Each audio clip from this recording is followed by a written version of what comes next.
Nous sommes le jeudi 10 mars 2022, je suis Pierrick Gardien, avocat en droit public, et c'est le retour du drapeau européen sous l'Arc de Triomphe.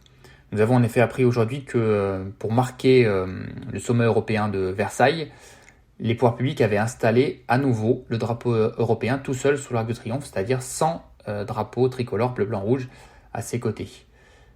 Il y avait eu une polémique lors de 31 décembre 2021 qui avait conduit les pouvoirs publics à retirer rapidement, de manière précipitée, le drapeau européen pour le remplacer par le drapeau français. Alors, il faut simplement se demander si, juridiquement, il est possible de placer le drapeau européen seul sous un monument national comme l'Arc de Triomphe. Alors la réponse est oui. Quand on regarde les textes, aucun texte législatif ou réglementaire ne fixe les règles dites de pavoisement des bâtiments et édifices publics. C'est-à-dire que les règles ne sont pas fixées par les textes. On fait un peu ce qu'on veut. De la même manière, on lit parfois qu'il est obligatoire de placer un drapeau français à côté d'un drapeau européen. Il n'y a pourtant aucun texte qui n'impose ce double drapeau. Ça ne résulte d'aucune disposition légale ou réglementaire. Par conséquent, on peut déduire qu'il n'est pas interdit de placer un drapeau européen seul sous n'importe quel bâtiment public comme l'Arc de Triomphe. Tout ce qui n'est pas interdit par les textes est autorisé. C'est un principe général du droit.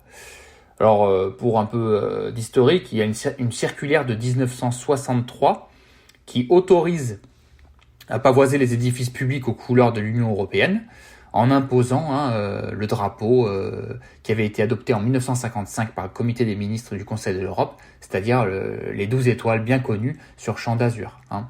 Le pavoisement d'ailleurs aux couleurs de l'UE est obligatoire à l'occasion de la journée du 9 mai.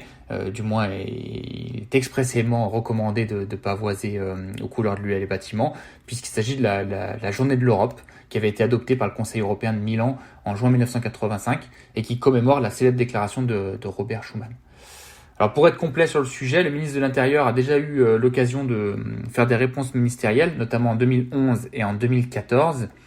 Et le ministre avait précisé que l'usage et la tradition républicaine devaient être pris en considération en la matière. Le ministre précisant que le drapeau européen ne pouvait être hissé qu'en association avec les couleurs françaises. Mais encore une fois, cela ne résulte d'aucun texte, donc cette position ministérielle ne peut s'appuyer sur aucun texte.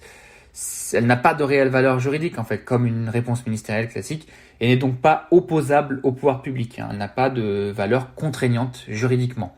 Par conséquent, pour conclure, on peut dire qu'il est parfaitement loisible au pouvoir public de faire flotter seul un drapeau européen sous les monuments nationaux comme l'Arc de Triomphe, sans aucune illégalité en la matière, nonobstant les polémiques qui peuvent survenir dans la sphère médiatique. Je vous remercie pour votre écoute et à bientôt.